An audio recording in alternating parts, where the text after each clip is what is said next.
मो ओडिया मो जाति बढ़िया मो ओडिशा समस्त को दिए भरोसा मो ठाकुर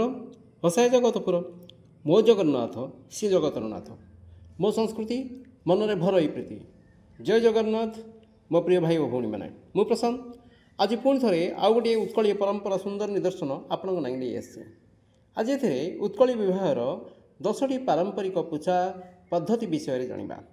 विवाह एक स्वर्गीय बंधन कहुए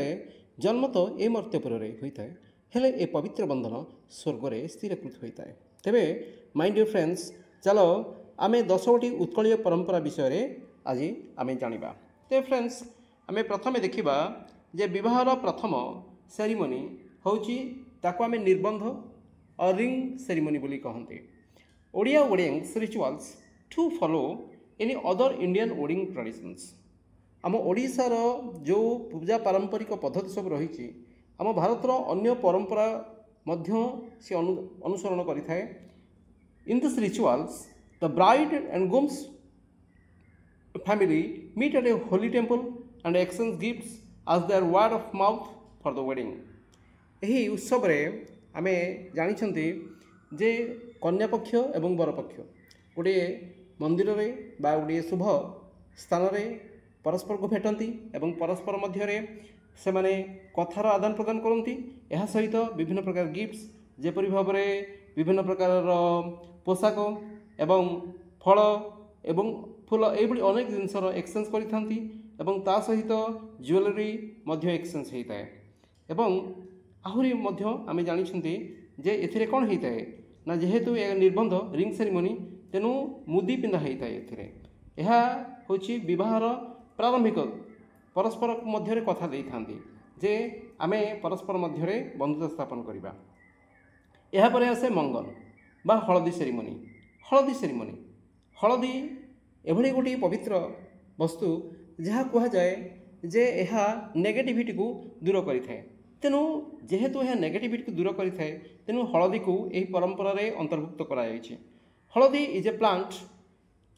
and it is a part of every Indian wedding traditions आम जानते हलदी बढ़ी एक उत्सव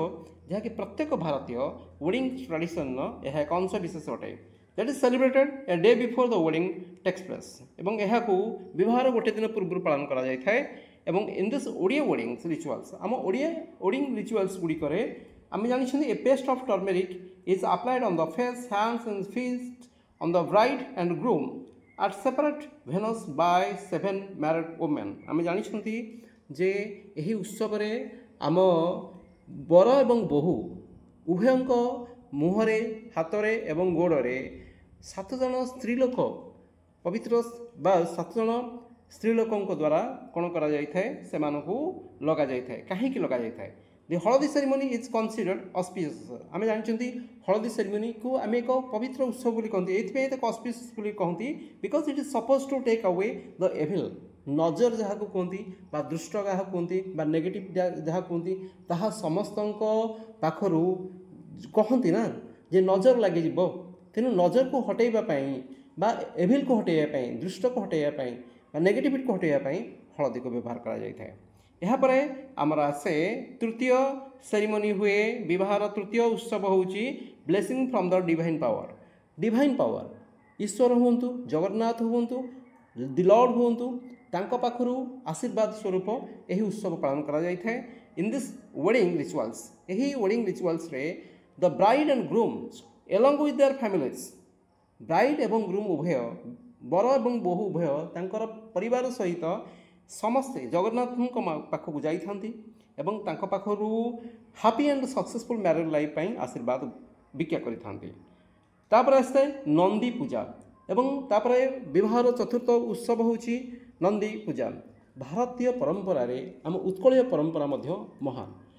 उत्कलीय परंपरा भितर आम विवाहर जो उत्सव देखी था यह दुईटी परिवार एवं दुईटी समाज को जोड़ी रखिबार एक विशेष भूमिका ग्रहण करें यही उत्सव आम देखा विभिन्न प्रकार गोटे नुहे अनेक परंपरार सम्मिश्रण आम देखा अनेक परंपरार सम्मिश्रण जहाँकि समस्त भितर एक आनंद उल्लास भरी दे थाए एवं एथिरे आम देखा नंदी पूजा और blessing of the ancestors Nandi आम समस्त भल भाव जानते भगवान श्रीकृष्णकर ना भगवान शिवंकर वाहन अटे एवं नंदी पाखर आम बेसिकली देखा ये जो नंदी मुख ये popular in Bengali wordings popular अटे the Odia families of both the bride and groom perform puja separately in their homes to seek the blessing of the family ancestors for their children's new life. यह basically आम ओडिया उत्सव देखा जे ओडिया परंपरा भितर ओडिया उत्कलीय परिवार मध्य आम देखा जे यही जो पूजन करा जाई थाए यह आम आंसेस्टर्स मान पाखर आमर जो रही पूर्वपुरुष मान पाखर आशीर्वाद प्राप्त करने यही उत्सव प्रत्येक परिवार निज निज घरे पालन करें। आसी थाए बरजात्री एवं बारात। ओडिया वेडिंग कस्टम्स विचार आम देखा जे बरजात्री एवं बारात बा बरजात्री आम समस्त जानी बरजात्री नहले विवाहर कौन आनंद बा सुख बा से समृद्धिता आम ये पाइबा ना। In the Odia weddings rituals the groom sets off to the marriage venue on the vehicle that has been sent to them by the bride's father with his guests, friends, relatives and family in grand procession. Okay गोटे grand प्रोसेसन position ने बर कौन करें निज परिवार एवं निजर बंधु बांधव सहित सी आसी थाए कन्या घर को आसी थाए ताको आम बरजात्री बोली कहती एवं कन्या घर ही विभिन्न प्रकार जाकजकम बा विभिन्न प्रकार आनंद उत्सव भितर विवाह उत्सव पालन करा जाय थाए। एहा परे आसे कन्यादान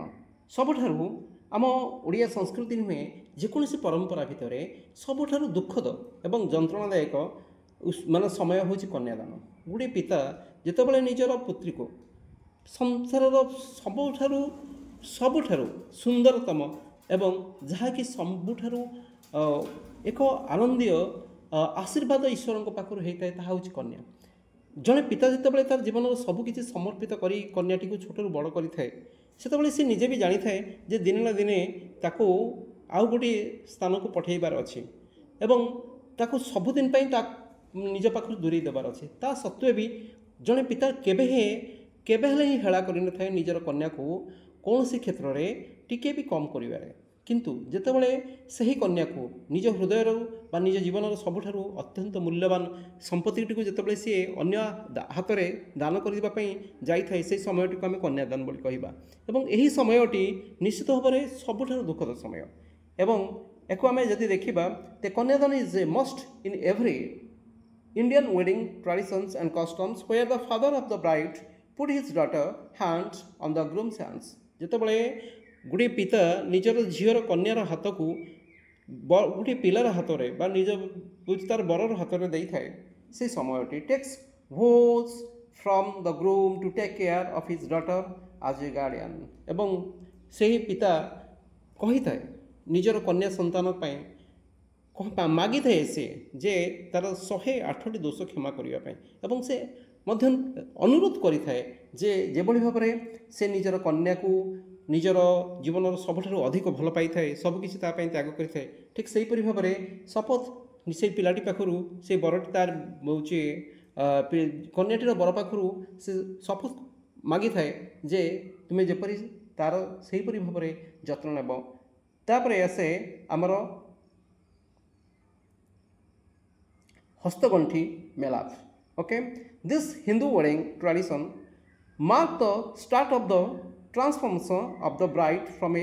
daughter to a daughter-in-law where the father of the bride again place both the children's hands on each other and put a mango leaves on their hands to take traditional weddings vows to be together in sadness or happiness of life। Okay यह हूँ एभली एक समय जो कि आम हिंदू परंपरा देखा जे यह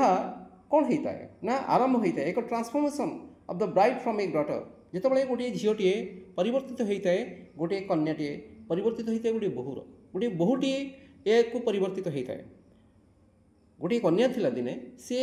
बहुरे परिवर्तन हो जाए बुझीपार जितेबाला कि ता जीवन में आसी थाए गोटे प्रकार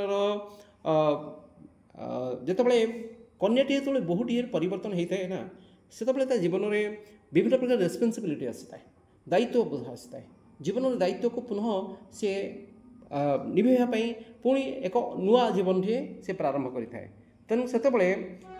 यही समय कौन होता है ना daughter in law in transformation of the bride from a daughter to a daughter in law गोटे झीटे गोटे डटर इन लव परिवर्तन हुए for the father of the bride जिते कौन हुए पुणी थे झीटर पिता कौन करे आउ थे उभयर झीटर और पुओटीर हाथ को परस्पर मध्य बांधिक रखी थाए और से मैंगो लिव्स आम देखा हूँ आंब पत्र बंधा जाए एवं यह निश्चित भाव एक ट्रेडिशनल वेडिंग्स बहुत अटे एवं यही जो ट्रेडिशनल वेडिंग भोरे से परस्पर मध्य एकाठी होगापी प्रत्येक दुख और सुख एकाठी रही परस्पर मध्य शपथ नहीं था यापर आसे आमर सप्तपदी इन the Odia weddings rituals saptapadi is performed when the priest who is performing the wedding gives 7 small mounds of rice to the couple. The Odia bride has to break these 7 rice pills with her feet while her groom is by her side and takes 7 vows of marriage in front of the holy fire to keep the promise of togetherness. Tapra se Sindhuradana, any Indian marriage rituals is said to be incomplete without the Hindu marriage tradition of Sindhuradana. Sindhuradana bina कौन सी marriage success ही न थाए तेणु कौन सी भी in Indian marriage rituals कौन सी भी Indian marriage rituals रे सब इंडियन मैरेज रिचुअल्स हम देखा सिंदूरदान एवं सिंदूरदान बिना कौन सी भी आम देखा मैरेज कंप्लीट हो न थाए in Odia wedding rituals to the groom put an amount of vermilions on the groom's forehead okay and takes a as his officially wedded wife in front of the holy fire. देखो सिंदूरदान आम देखा ये तापर देखा next हूँ गृह प्रवेश as the bride reaches her in-laws home okay post marriage all the family members welcome her happily and consider her to be the Lakshmi of the house. शेष गृह प्रवेश हुए एवं जिते कि झीटे बहु होकि ससुर घरे जा पहुँचे एवं तार समस्त परिवार ताकू निजर कन्या भली नुहे लक्ष्मी भली निजक ताकू घर मध्य को ताकू अभिनंदन करती अभिवादन करती एवं she has to overturn a pot of rice and betel nuts to enter the house. आम जानते जे गृह को प्रवेश करने पूर्व ताकू गोटे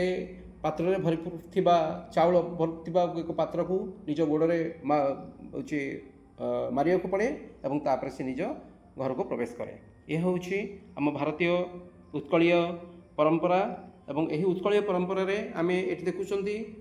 जे सिंदूरदान एवं एठी आमे देखुचंती जे अग्नि सम्मुख रे अग्नि चतुर्पार्श्व जो 7 थर बुली थांती एवं परस्पर को विभिन्न क्षेत्र में दुख और सुख उभय परस्पर मध्य को साहाय्य करने शपथ नहीं थांती एवं एठी आम देखा जे हस्तगंठी